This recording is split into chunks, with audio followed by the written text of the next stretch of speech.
il ne devait plus le sauveur. Actuellement, il est le sauveur. Le temps de la grâce. Mais le jour, il viendra. Ce qui est privé, c'est que la Bible dit, personne ne saura. Tu viendras attendre ton plus comme ton frère. Pour toi, c'est déjà fini. Une semaine, 2 semaines, tu vas constater que 1 mois, 1 an. Ah, les jeunes ne peuvent plus prêcher. On n'est plus ici, on est au ciel. Ah! Oui, je l'ai dit. Parce qu'un chrétien peut dire, j'ai l'assurance de mon salut.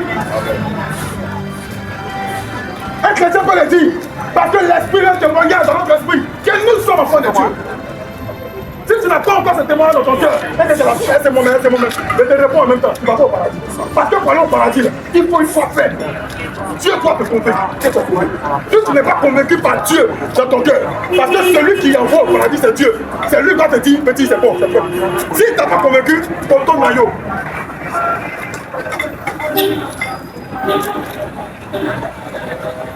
Je vous dis, c'est quoi l'année passée? C'est ce que la Bible dit. En un clin d'œil, tout est fini. Les gens continuent, ils vont prendre l'argent, acheter, ils vont vendre, ils vont continuer à construire. Attends, c'est fini pour moi. Le Seigneur va venir chez ses enfants. Maintenant, c'est 3 ans et demi après. Aïe!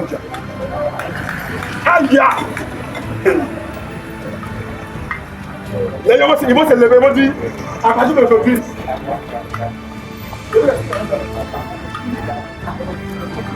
à partir d'aujourd'hui, il y a une seule religion. Ça a déjà commencé à se mettre en place, l'écuménisme. Ça a commencé. C'est que les gens appellent le nouvel ordre mondial. Sinon, le vrai nouvel ordre mondial, c'est le règne de Jésus-Christ. Voilà. C'est le règne de paix. Pendant 1000 ans, c'est ça le nouvel ordre mondial. Mais les hommes, le diable fait son petit show d'abord sur la terre. Donc l'écuménisme va prendre forme. Comme toutes les grandes religions, le judaïsme, le christianisme, en griffe, dirigé par les Romains, et l'islam. C'est les 3 grandes religions sur la terre. Il faut se mettre ensemble pour faire une seule religion mondiale. Et cet homme qui sera élu comme étant le garant, le chef de cette religion, il va se proclamer Dieu. Et il va vouloir que les gens l'adorent. C'est à ce moment-là que toi qui ne vas pas l'adorer, c'est là maintenant que tu te rends compte que, attends, mais il y a des frères qui venaient, on ne les voit plus, ils sont où? Il m'a dit non, mon parent, il était dans l'avion, il partait en France, parlait sa sortie, il n'est plus, on dit il n'est même pas arrivé en France. Pourtant dans l'avion, Dieu l'a enlevé. Non, il y a tel.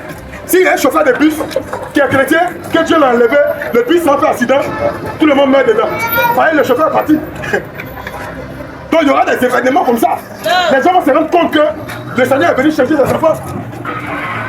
Et là maintenant, quand les gens parlent de la marque 136, on dit non, sur le front ou bien sur la main droite, ils ne pourront pas acheter ni vendre. Non, il y a une puce, il y a une puce. Puce roi.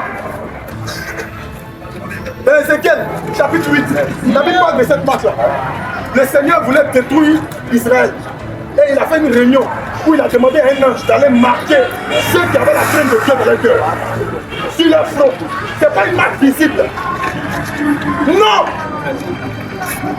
Le front symbolise l'adhésion. La main droite pose. Quand nous sommes des gens sont déjà marqués. Mais seulement que la manifestation de la marque en tant que capacité d'achat ou de vente n'est pas encore entrée en vigueur. Ça va rentrer en vigueur quand l'écuménisme va se mettre en place. Quand ils vont imposer ça, il y a des gens qui sont déjà des idolâtres, qui accordent déjà des statuts et n'auront pas de problème à adorer ces mesures. Ils sont déjà marqués.